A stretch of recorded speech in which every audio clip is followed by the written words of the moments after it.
Hello and welcome to another episode of Divina's Recipes for Life. Today in this episode, I'm going to cover a nice Sindhi breakfast which is close to my heart. It's Jowar Dodo, and that is a sorghum flatbread which is gluten-free with Indian spices. Now, it can be usually very difficult to believe that a gluten-free dish can be completely indulgent. However, time and again, chefs have created many such dishes for everyone's enjoyment, for them to eat without guilt. However, sometimes we don't have to do too much research and create anything fancy.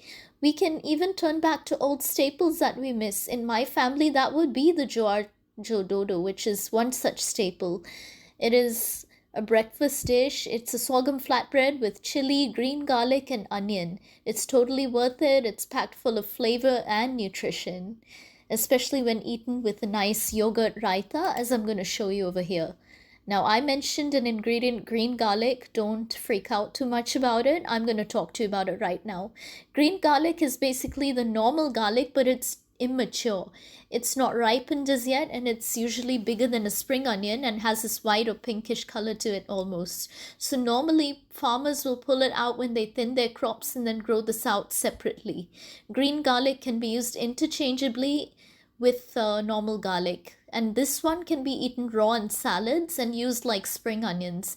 To prepare it, you just need to trim off the bulb with the root in it and then use the white and green parts just like you do with spring onion. If you don't have green garlic, you may substitute this with normal garlic, but keep in mind that green garlic, much like a spring onion, will have a slightly more sweetish and less pungent flavor than the normal garlic. If you want to use normal garlic, you can use less, about 1 to 2 cloves. So now let's get straight into the recipe. You can take around a quarter to a half cup, about 125 grams or so, little bit less than that, into a bowl. Now this is a fine flour, it's not too coarse. You're going to now add in 2 to 3 tablespoons of chopped green garlic, 1 chopped red onion, medium, 2 chopped green chilies, and 2 to 3 tablespoons of coriander or mint leaves. Now add in about a quarter to a half teaspoon of carom seeds or ajwain. Now to that, you're going to be adding about 1 to 2 teaspoons of roasted and crushed pomegranate seeds. Mine just happen to be mixed with some roasted coriander seeds as well. You're going to add some chili powder, a little bit, and some salt. Now you're going to mix everything well so that the vegetables start to release a little bit of water into the dough.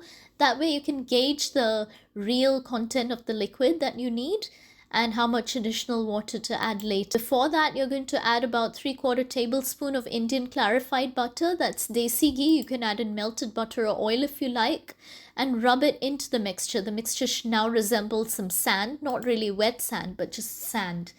Now add in some water and then knead this into a nice semi-soft dough. Initially, this will be a bit sticky and it'll feel close to a chapati dough, but not quite like a chapati dough. Little bit stiffer than that.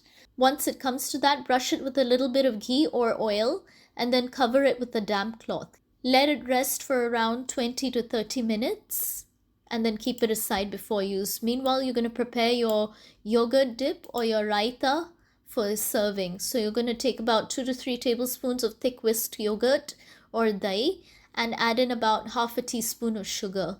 Next, you're going to go in with spices. I used half a teaspoon of chaat masala, half a teaspoon of ground cumin or jeera powder, a 1/4 teaspoon of black salt or sendo loon, kala namak, whatever you call it. Mix this all up and then you've made yourself a plain raita, which you're going to top with a little bit of chili powder. Now we come to the cooking and we're going to shape the dough into flatbreads first. This dough is a little bit tricky in the beginning. It's going to be a bit crumbly and this breaks quite a bit, which is why you need to cook it and shape it as you cook the way I have shown you in the video. That means while it's in the skillet, you have to shape it.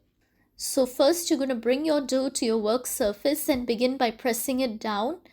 It's a greased work surface, by the way. So just hand stretch it gently as shown. Press and stretch it on one side, then take a spatula, flip it a little bit, and then again repeat this. This is to ensure your dough doesn't stick and break too much. You're going to put your dough into your skillet and press it down while stretching. Don't press it too hard, otherwise your dough is going to stick and then it'll ruin the shape. So When your dodo is slightly golden brown but still not completely done, you're going to make some slits with a knife and then top it generously with ghee or oil. I'm showing you how to do that over here. Another technique you could use is make like 2 mini dodos, much like a paratha. Spread ghee on one and then top it off with the other. And then do the same thing with the cooking as I'd shown. This is what my grandma actually used to do when she was younger. She's still around, God bless her, but she's just very old now, so she doesn't make dodos. Now you're going to flip and cook it on the other side. If required, you're going to repeat this process until it's nice and golden brown and crispy. The trick is to make smaller dodos so there's less of a chance of it breaking. And then once it's done, you're going to garnish this with a little bit of butter or oil, coriander leaves, and whatever toppings you like, as I said. And then serve this with the raita that you just made. And there it is, your nice gluten-free breakfast.